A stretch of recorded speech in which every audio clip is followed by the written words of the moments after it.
আসসালামু আলাইকুম সম্মানিত ভিউয়ার্স। 2-3 দিন পরে আপনাদের সামনে আসলাম।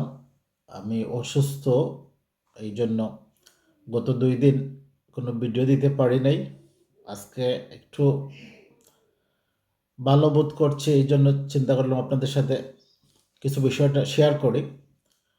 আপনারা নিশ্চয় বিভিন্ন গণমাধ্যমে, সামাজিক মাধ্যমে দেখেছেন যে দেশ এক সংকটকাল অতিক্রম করছে। দেশে বিশৃঙ্খলা সৃষ্টি করার প্রচেষ্টা হচ্ছে।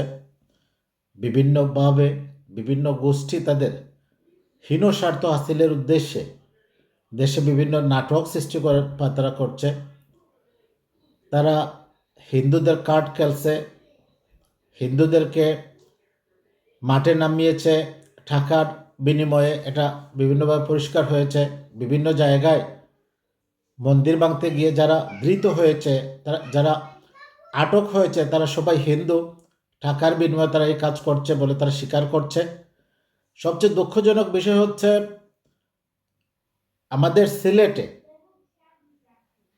হিন্দু, বৌদ্ধ, খ্রিস্টান এমন কোনো জাতিগোষ্ঠীর কোনো উপাসনালয়ে হামলা করা হয় নাই, এমন কারো বাড়িতে হামলা করা হয় নাই, ব্যবসা প্রতিষ্ঠানে হামলা করা হয় নাই।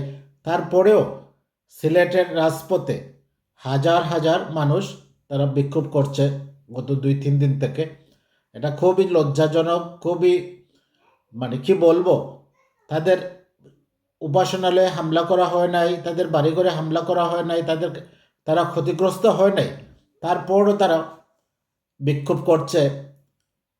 তো এটা জাতির কাছে পরিষ্কার হয়েছে তারা বিশেষ গোষ্ঠীর পারপাস সার্ভ করার জন্য এসব করছে। আজকে সেনাপ্রধান বলেছেন সারা বাংলাদেশে 20টি জেলার মধ্যে মাত্র 30টি হামলা হয়েছে অন্যান্য ধর্মাবলম্বীদের উপাসনালয়, এবং সবকটি হামলাই এটা হচ্ছে রাজনৈতিক।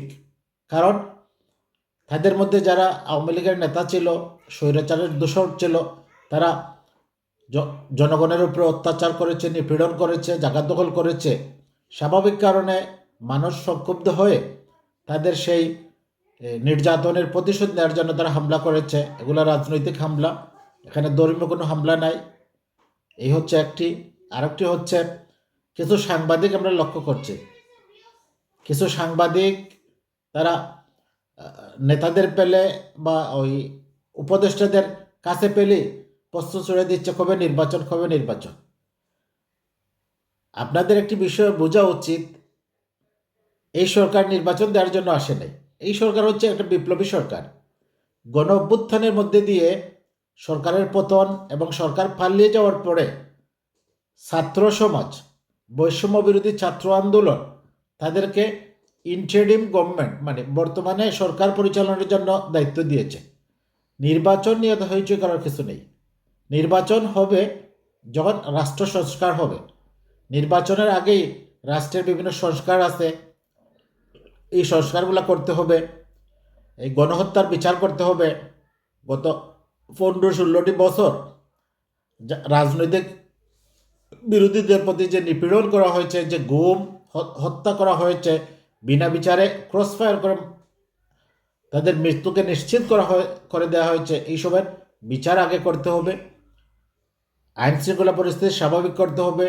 রাষ্ট্রের বিভিন্ন অর্গান, বিভিন্ন সাংবিধানিক প্রতিষ্ঠানকে সংস্কার করতে হবে, রিফর্ম করতে হবে। তারপরে যখন আইন শৃঙ্খলা পরিস্থিতির পরিবেশ স্বাভাবিক দেশে হবে, দেশের মানুষ নিরাপদ বোধ করবে, নিশ্চিন্ত হবে, তখনই এদেশের নির্বাচনের কথা চিন্তা করা হবে। এক স্বৈরাচারকে পতন করতে গিয়ে দেশে বিদেশে যে আন্দোলন, যে শ্রম, যে রক্তের বন্যা বয়ে গেছে, আবার হুটহাট করে নির্বাচন দিয়ে ওই স্বৈরাচারের সাজানো প্রতিষ্ঠানগুলোর মাধ্যমে নির্বাচন দিয়ে আবার কোনো স্বৈরাচার বা আবার কোনো ক্ষমতালিপ্স কাউকে বাংলাদেশের মানুষ তাদের নেতা, তাদের সরকার হিসেবে প্রতিষ্ঠা করতে চায় না। আমাদের বক্তব্য পরিষ্কার, আগে ওই স্বৈরাচারের জঞ্জালগুলো পরিষ্কার করা হোক, গণহত্যার বিচার করা হোক, রাজনৈতিক হত্যার বিচার করা হোক, বিনা বিচারে যাদেরকে হত্যা করা হয়েছে, দেশের কোটি কোটি হাজার হাজার কোটি টাকা লুণ্ঠন করা হয়েছে, এইসব ফেরত নিয়ে আসা হোক। তারপরে দেশের পরিস্থিতি স্বাভাবিক হলে তখনই নির্বাচন হবে, তখন জনগণ ভোট দেবে, নির্বাচিত সরকার দেশ পরিচালনা করবে। সম্মানিত উপস্থিতি, সবাইকে ধন্যবাদ আমার বক্তব্য ধৈর্য সহকারে শোনার জন্য। আল্লাহ হাফিজ।